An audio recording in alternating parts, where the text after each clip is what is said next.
Welcome back to the Barry Charles Footy Show. Yes, indeed, we're back here for another video, and hopefully you get some fun and enjoyment out of this entertainment. Yes, indeed, in this one we're going to talk about the props and the locks, the best from your team in 2023. If we put all the props together in one team and play them against the locks, who will win this round? Some people might have already made up their minds before I've even said anything. Well, you could do that now.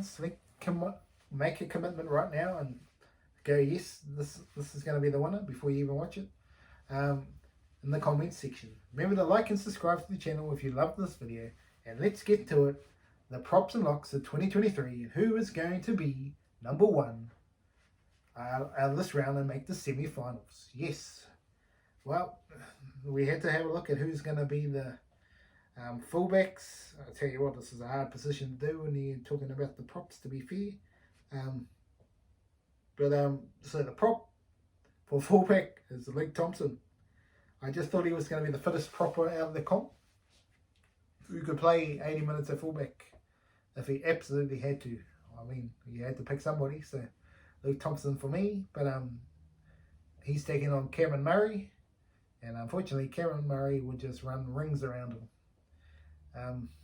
As we look at the wing, Christian Welsh versus John Bateman. This is going to be an interesting one.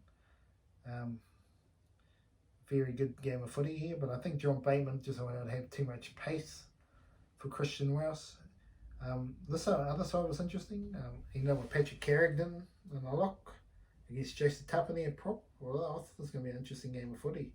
I think Jason Tapine would just bowl over Patrick Carrigan and score tries, so that's why I picked him. But you could debate that one to the cows come home. Patrick Carrigan will have more silky skills, so that's the argument. Now let's have a look at the props. The centre pairing. This is good. This is a big, good centre pairing here. Payne Huss and David Klemmer taking on Elliot Whitehead and Victor Radley. So I ended up having to put some people in some positions you think what, but it's just the way it is. I think Payne Huss could actually beat Elliot Whitehead here. I just think he'd just barge him over. Old school footy, but I think Victor Radley would have David Klemmer's. He'd be able to tackle him and just outclass him. Let's get to the halves pairing here. Now, this was a major struggle, to be honest. Alan Fonua-Blake, though, and Junior Paulo is the halfback for the props. I think that was a pretty obvious choice, to be honest, out of all these people on the list. Junior Paulo was going to be the halfback of this team, because he's pretty much, in the Alan Fonua-Blake and the offloaders, so they're the ones you could rely on. Taking on Tifita, say Pangai Jr. and Isaiah will be the halfback of the locks.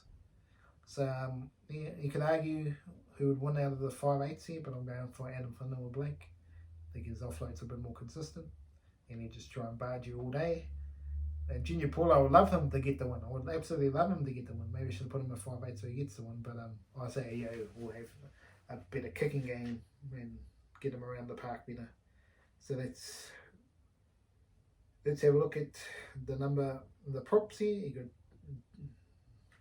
look at this: Jared Warrior-Hargreaves and Tommy Burgess. So there's a very good international front row there. But they won't be an international front row. But look who they got to take up. And they're not even the props, they're the locks. Jason Tamalolo, you can argue is a prop.